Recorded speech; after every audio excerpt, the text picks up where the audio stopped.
It's early in the morning and the children are still sleeping.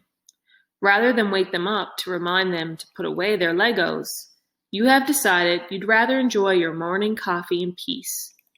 While the thought of leaving the Lego on the floor as a life lesson has crossed your mind, instead,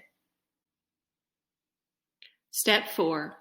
You pick up the Lego and throw it in the toy bin. The decision to pick up the Lego is accompanied by increased electrical activity in the frontal region of the cortex.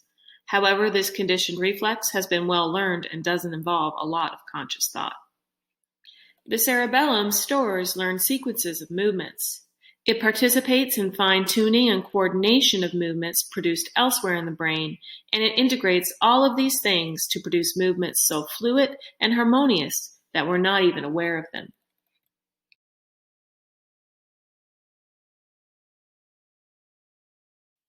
The neurons in the frontal cortex send impulses down their axons to activate the primary motor cortex, located in the precentral gyrus of the frontal lobe.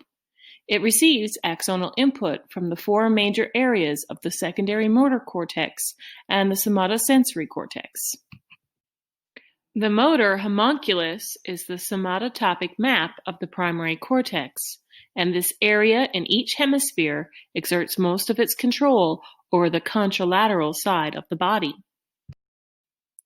Areas assigned to various body parts on the cortex are proportional not to their size, but rather to the complexity of the movements that they perform.